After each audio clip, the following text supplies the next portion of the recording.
Guys world में billions of लोग present हैं और कुछ के साथ कुछ ऐसे कोइंसिडेंसेस हो जाते हैं ना जो हमारे सिर्फ दिमाग को ही नहीं बल्कि पूरी बॉडी को हिला कर रख देते हैं। तो गाइस चलिए आज की इस स्पेशल वीडियो में जहां मैं आपको कुछ ऐसे ही कोइंसिडेंसेस के बारे में बताऊंगा जो आपको पूरी तरह से सोच में डाल देंगे कि हैला ऐसा भी होता है क्या। और साथ ही गाइस मैं कुछ ऐसे भी कोइंसिडेंसेस को बताऊंगा जिनकी मिस्ट्री को साइंस के बेसिस पर भी सॉल्व करने का कोशिश किया गया है। तो हाँ, आपको इस वीडियो में कुछ अलग और अतरंगा तो जरूर सीखने को मिलेगा। Coincidence of name. गाइस अगर आप किसी समुद्री सफर पर जा रहे हो ना तो मेरी बस एक छोटी सी टिप ले लो, आपका जो कुछ भी नाम हो उसे बदल कर हग विलियम्स कर लो। क्या सोच रहे हो यही ना कि इसका बेनिफिट क्या होगा? चलो कोई नहीं, इसका आंसर आपको इस वाले कोइंसिडेंस से पता चल जाएगा। दरअसल 1660 में एक शिप जो डोवर स्ट्रेट से गुजर रहा था वो अचानक से किसी रीजन के चलते पानी के अंदर पूरी तरह से डूब जाता है और लकीली उसमें से बस एक ही बंदा बच पाता है जिसका नाम होता है हग विलियम्स। अब एक बार फिर से उसी सी में 1767 में एक और शिप डूबता है जिसमें इकलौता फिर से बचने वाला हग विलियम्स ही होता है। चलो इतना तो किसी के साथ भी हो सकता है, बट गजब तो तब हो गया जब 1820 में भी एक शिप डूबा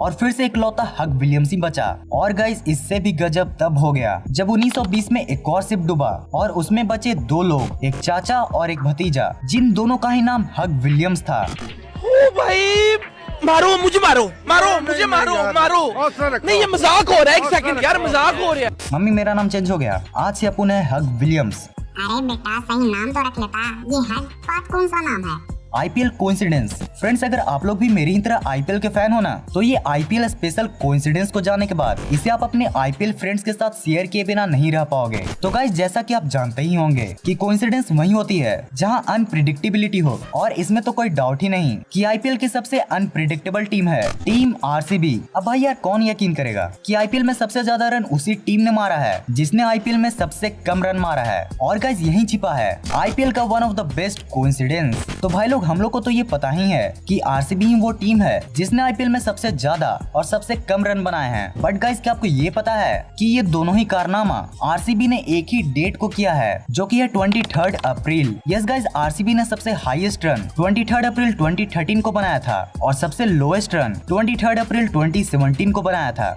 crying baby portrait. Guys Britain में 1980s के समय में कुछ गजब ही हो रहा था। हो ये रहा था कि उन दिनों जो भी घर जल रहे थे उनमें से सिर्फ एक ही चीज बच पा रही थी और वो थी ये क्राइंग बॉय की पोर्ट्रेट जिसे ओरिजिनली जियोवेनी ब्रैगोलिन ने बनाया था। ये पेंटिंग उन दिनों इतनी ज्यादा पॉपुलर थी कि लोग इसका कॉपी बना कर अपने घर की दीवारों में टांग देते थे। और गाइस इसी क्राइंग बेबी के कोइंसिडेंस को देखते हुए सितंबर 1985 में एक ब्रिटिश न्यूज़पेपर ने इसी को अपना हेडलाइन बना दिया था, जिसकी वजह से लोगों ने इसको घर से बाहर फेंक दिया था। इस खबर के बाद बहुत लोगों का तो ये मानना था कि ये वही पेंटिंग है जो सबके घरों को जानबूझकर जला रही है। बट गाइस ये बात कहीं न कहीं साइंस को चैलेंज कर रही थी जो कि एक इन्वेस्टिगेटर स्टीव पंट को बिल्कुल भी नहीं भा रही थी। और इसीलिए उन्होंने तय किया कि वो अब इस मिस्ट्री को साइंस के बेसिस पर सॉल्व करेंगे, जिसके लिए उन्होंने एक्सपेरिमेंट करके पेंटिंग को पूरी तरह से जलाने का कोशिश किया। और वहीं पर उनको एक बात समझ में आई कि ये जो क्राइंग बेबी की पेंटिंग है ना उनमें एक वार्निश का यूज किया गया है जो कि एक फायर रिटार्डेंट है। और साथ ही साथ उन्होंने ये भी एक्सप्लेन किया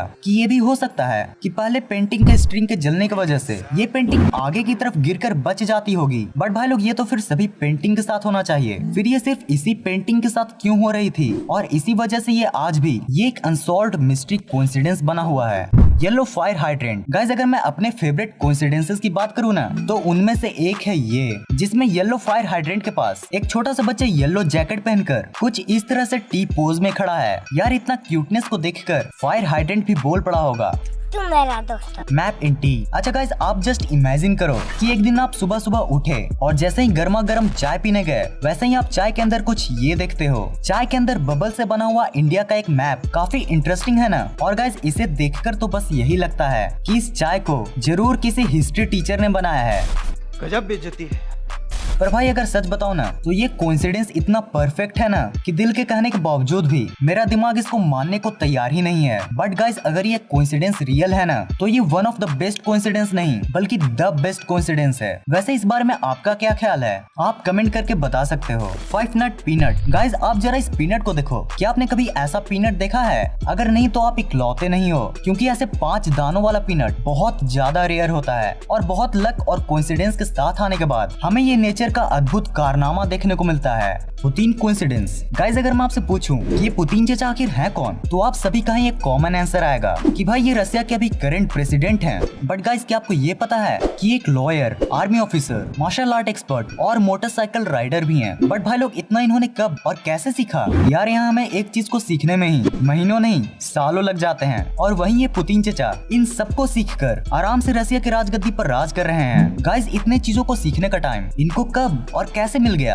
खैर जब भी मिला हो, मगर इनके कोइंसिडेंस तो हमें ये बताते हैं कि ये सब करने के लिए वो आज से ही नहीं बल्कि इस धरती पर 15th सेंचुरी से ही प्रेजेंट हैं।